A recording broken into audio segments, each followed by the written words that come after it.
তো তেলাপিয়া মাছটা ফ্রাই করেছি, তো চলুন দেখে নেওয়া যাক সম্পূর্ণ ভিডিওটি। এই একটু ফ্রাই করব, জাস্ট এখান থেকে ধরে এখানে একদম পর্যন্ত। আমার নাইফটা ধারালো না, জাস্ট এভাবে দিচ্ছি আর কি। আর এটা আস্ত ফ্রাই করব।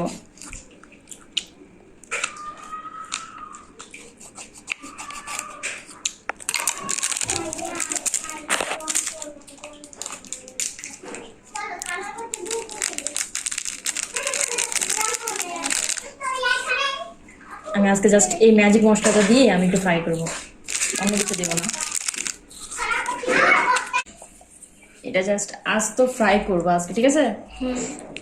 মাছ তো খেতেই চাও না তোমরা, তো ওইটার জন্য এখানে সসও নেই, মানে জাস্ট শর্টকাট ম্যাজিক মশলাটা আছে।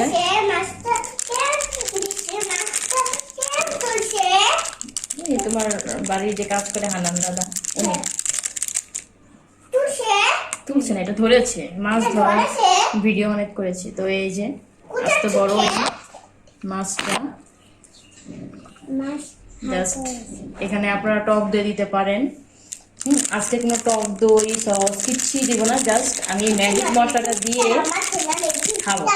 মানে এই জাস্ট এই ম্যাজিক মশলাটা দিয়ে আমি আজকে এই আস্ত ফিশ ফ্রাইটা করব, মানে তেলাপিয়া মাছটা, দেখি কি হয়। আর সাথে আজকে আমাদের ভর্তা আছে, সিমের ভর্তা আর হলো টমেটো ভর্তা দিয়ে আজকে ডাল দিয়ে ভাত হবে। ওকে,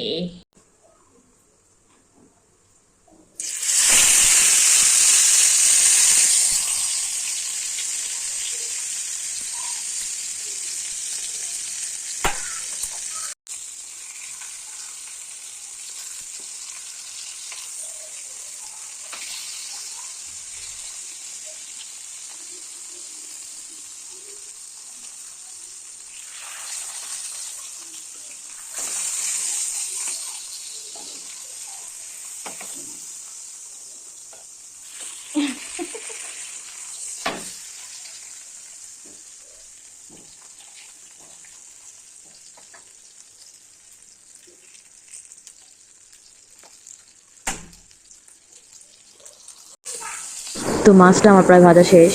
আর আমার ভিডিওটা দেখে নেবেন, এর আগে আমি এটা তেলাপিয়া মাছের বারবিকিউ করেছিলাম। জাস্ট পুকুর থেকে ধরে তাজা মাছ এমনিই খেতে ভালো লাগে, যেটা বলে ভাজা। আর যদি বারবিকিউ করা হয় তাহলে তো স্বাদ অন্যরকম হয়ে যায়, মানে আরও দ্বিগুণ বেড়ে যায়।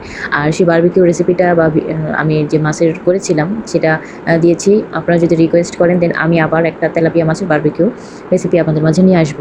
কারণ আমার হাজব্যান্ড কখনও মাছ খেতে চায় না, আমার মাছ পছন্দই না টোটালি ওর।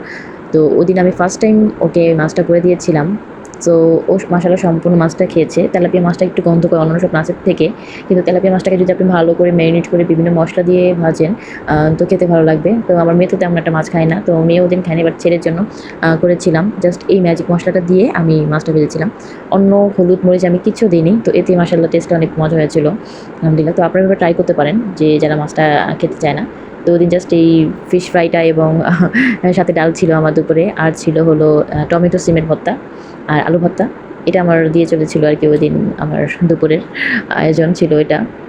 তো ওইটার ভিডিওটা নিয়ে আসবো, যে টমেটো সিমের যে ভর্তাটা করেছি ওটা অনেক মজার ছিল।